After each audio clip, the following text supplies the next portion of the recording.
सतनाम सतसाहिब गुरुजी। सतनाम साहिब जी। गुरुजी, संसार छल कपट से भरा हुआ है, ऐसे में उनके बीच रहकर साधारण जीवन कैसे व्यतीत करें, समझाने की कृपा करें। संसार छल कपट से भरा हुआ है, उनके बीच में रह करके साधारण जीवन कैसे करें। देखो दो बात है। एक बात तो ये है कि पहले भी बताया था कि दांतों के बीच में कौन रहती है, जिब्या, जीभ। ऐसे रहो, वही लोग अपनी क्या करेंगे, सुरक्षा करेंगे। वो अपने गार्ड हैं, क्योंकि अपने खतरा दिखेगा तो क्या रहेंगे, सावधान। खतरा नहीं है तो सावधान होते हो कभी। मान लीजिए कि अपने किसी मार्ग से, किसी जंगल से गुजर रहे हैं, जा रहे हैं आराम से कि भाई चलो अपने को तो गुजरना है, चढ़ना है, भाई आगे जाना है, मार्ग से आगे बढ़ना, बढ़ रहे हैं आगे चलो। अब क्या हुआ, कोई श्रव दिखाई दिया अचानक, तुरंत हम क्या हो जाएंगे, सावधान हो जाएंगे। खतरे से सावधान कर रही, एक बात। दूसरी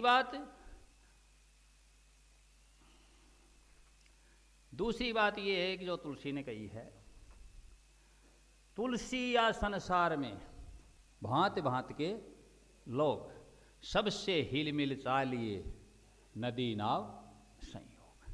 हिल मिल के भी चलना पड़ेगा, नहीं तो काम नहीं चलेगा। कोई व्यक्ति प्रण कर ले मैं तो शराबी के पास नहीं बैठूंगा, तो भी ठीक है, निजी गाड़ी रखे और खुद ही चला, क्योंकि तेरी निजी है तो भी उसमें कोई दूसरा शराबी भी आ सकता है।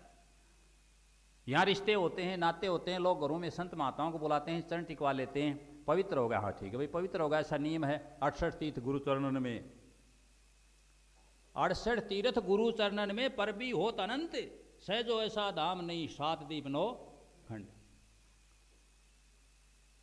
तो पवित्र तो है, पवित्र हो गया। बाद में उनके प्रोग्राम हुआ, प्रसाद बनी, वो जीवनी वाले आए, प्रसाद पाने वाले आए।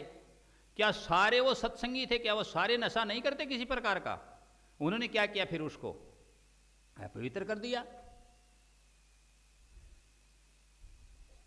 बराबरी तो काम होया, कोई फायदे की बात हुई के बाबो मरियो टीम ली जाई रहा तीन का तीन, ज्यों की त्यों, बोलो जैसे थे।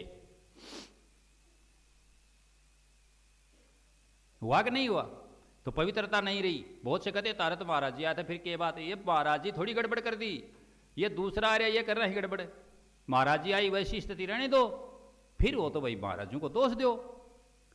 इसलिए संसार में रहना है तो ये झाड़ और झाखड़ हैं। कबीर साहब ने कहा है कि ये संसार झाड़ और झाखड़, उर्ज पुर्ज मर जाना रे, रहना नहीं देश वीराना रे। इसमें उर्ज पुर्ज के ही मर जाओगे, इसलिए इनके उजड़ने की कोशिश न करो।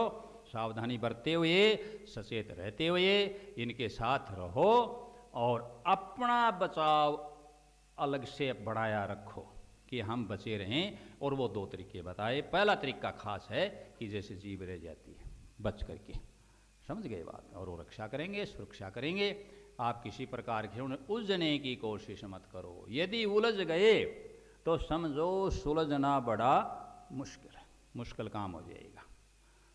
तो संसार में ऐसे लोग हैं, होंगे, क्यों? संसार में तो विविधता है, विभिन्नता है। संसार नाम ही इस चीज का है। सब एक समान हो सकते हैं क्या? नहीं है। प्रकृति है ये, परिवर्तनशील है ये, इसमें विविधताएं हैं। इसलिए सब प्रकार के हैं, होंगे और रहेंगे। अपने को सावधान रहते हुए, सचेत रहते हुए, सत्संग में ज़्यादा से ज़्यादा भाग लेते हुए। सत्संग सुरक्षा कवच है, सत्संग बाढ़ है। सत्संग हमारी क्या करेगा? रक्षा करेगा। उसके कारण हम संसार में ठीक से अपना कल्याण भी कर सकते हैं और आराम से रह भी सकते हैं। सतनाम सत्संग।